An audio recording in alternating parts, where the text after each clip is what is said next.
What's up, guys? Welcome back to my YouTube channel. As you can see, I got a whole bird here. I am just cutting out the spine, and we are going to butterfly this chicken and make a herb roasted butterflied chicken in the oven. Now, all you need is a good pair of kitchen shears. You flip the chicken over onto its back, and what you do is cut on either side of the spine, and once you remove the spine, you'll be able to butterfly the chicken. And I like to butterfly chickens when I bake them because it makes for an easier cooking and a faster cooking time. So all I'm doing right now is just cutting this spine out, and then we'll get to washing and seasoning. We'll go over all of the seasonings that I'm going to use and all of that good stuff. Now let's go over our ingredients. First things first, we are going to use half of a small onion. I got my green seasoning here, of course. No recipe is complete without the green seasoning, of course. This is my version of Eppi's. If you want the recipe for this, I have included it in the description box. So make sure you tap on the description box. The link is there. I picked this seasoning up at Whole Foods a couple days ago. It's an organic garlic herb marinade that I really want to try. I think it would go great on some chicken. Next up, I got this Pickapeppa gingery mango sauce. I just love this. It's a perfect way to tone down a spicy dish. Or if you have jerk seasoning and it's hot and spicy, you can add a little bit of this just to tone the spice down. I just like the flavor, so we're going to be using that today. I got some onion powder over here. I also have some paprika. Next up, I have a dry rub jerk seasoning. I really love this brand. I always use it. And I got some herbs de Provence, the French blend. This is really good for poultry. I like it more so on poultry than steak. Yes, you can use it on steak, but this really brings out the flavor on poultry, so I really like this. Next up, I got this garlic and parsley seasoning from Badia, and I also have some oregano. And I think that's about it. I am using some all-purpose seasoning. I gotta go get that and I'll show you. But yeah, so let's get into seasoning our bird. So I started it out with a tablespoon and a half of all-purpose seasoning, and I just put 1 spoon of my green seasoning right there on top. The next we're gonna go in with our herbs de Provence. We're just gonna put a teaspoon. Don't put too much, because the tricky thing about these types of herbs, if you use too much, it overpowers every single thing that you season it with, and it's just not that great. So you want to have an ideal balance of the powdered seasonings and the herbs. Don't overdo it on this. Just a teaspoon is enough. And for clarification, this is a 6-pound bird. You can use a 3-pound whole roaster chicken for this recipe, but you're gonna have to tone down some of the ingredients. I did forget to mention, I do have my oven preset to 375. I got a pan. This is my Le Creuset. I think, did I say it right? Le Creuset. I don't know. So I wanted to show you guys my new pan from our place. This is the Always pan. This is pretty much a multi-purpose pan that you could use for anything. Stews, frying, baking, all that good stuff. It did come with this basket that goes on the inside. I'm going to show you exactly how it fits on the inside. But this pan is very popular. I'm surprised I haven't used it yet, but that all changes today. So you see how the steamer basket goes inside? You can put the handles down. You can put anything you want in there. You could put like vegetables and stuff like that. And then lift up the handles. There you go. All right, now, so back to our chicken. The next thing I'm going to do is reach for my garlic and parsley. I am going to put just a teaspoon of this. I did get some inside of my container, but that's okay. So this is how we're shaping up. Don't put too much seasoning on this or else it's not going to be good. I just put a teaspoon of this dry jerk seasoning, and this seasoning I like because it's a dry rub. It's not very spicy, so you can still get a little kick without the heat.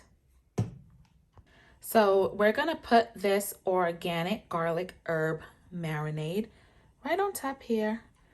I put a tablespoon and a half. We're not gonna overwhelm it because then it's gonna taste like garlic chicken, and as much as I love garlic, we don't need an entire chicken to taste like it. So next up, we got our onion powder.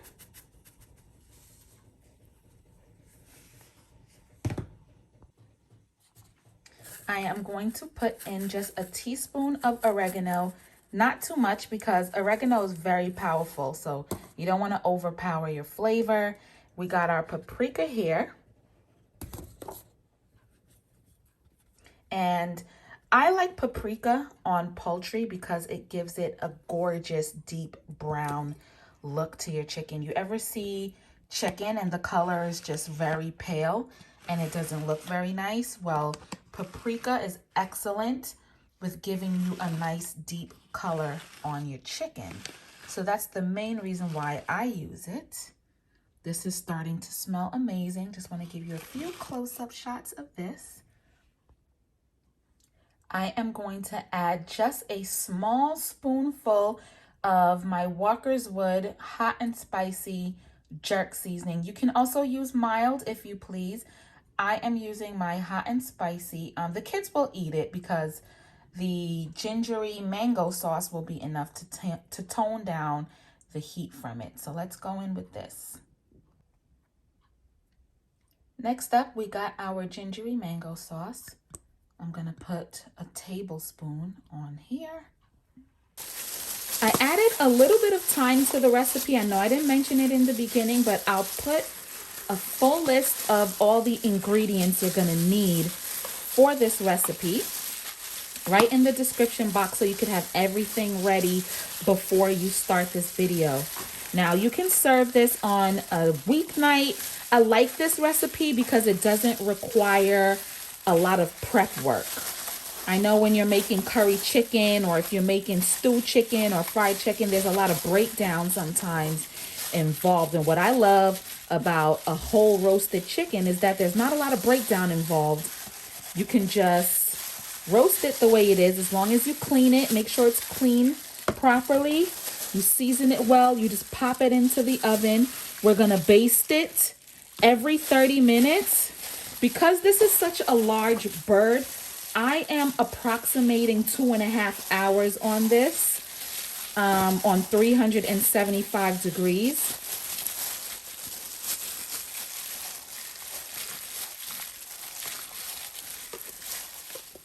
All right, guys, so I put the chicken inside of my roaster. I am going to use some aluminum foil to cover up the pan.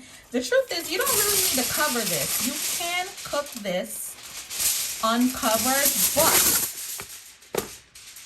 using aluminum foil is going to be my cheat code because I do have some other stuff to do in the house.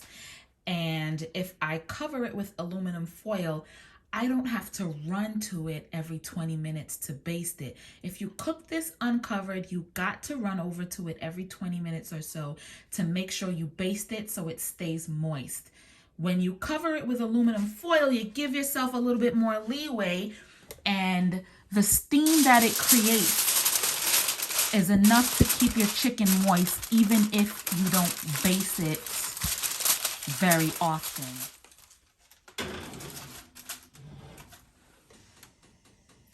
All right, so this is gonna stay in here. As I said, I'm predicting it may cook about it may take about 2.5 hours to cook. We'll check on this in about 35 minutes. All right, guys, so it's been about 35 minutes. I took the chicken out to baste it. As you can see, it's coming along quite nicely. It sprang its own juices in the pan, and I simply used it to baste the chicken. I put the juices all over. Make sure you cover every part of the chicken. Make sure it doesn't get dry. So what we're going to do is put our foil back on, put it back into the oven, and then in about another 30 to 35 minutes, we'll baste it again.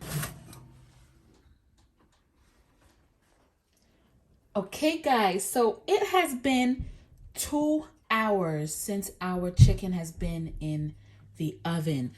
Now, here is my trick. I'm going to show you guys exactly what I do. I baste it one last time. Now, I have basted this about every 30 minutes since we put it in the oven. Now, what I'm going to do is turn up the fire on the stove to 400 degrees and put this chicken inside uncovered. And what that is going to do is give it a nice, crispy, rotisserie look. It's going to look amazing. Watch and see what this looks like when we take it out of the oven. Look at that. Whoops. Look at that. Nice and rich.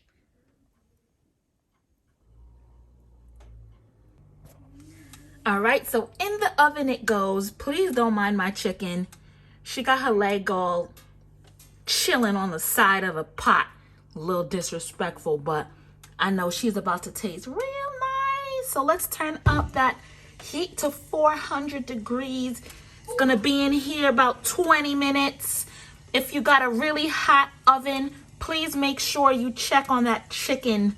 Don't dry it out. Don't burn it out. We've come too far.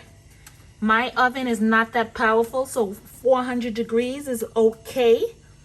And it's gonna be about 20 to 25 minutes before this crisp up to my liking. So let's go.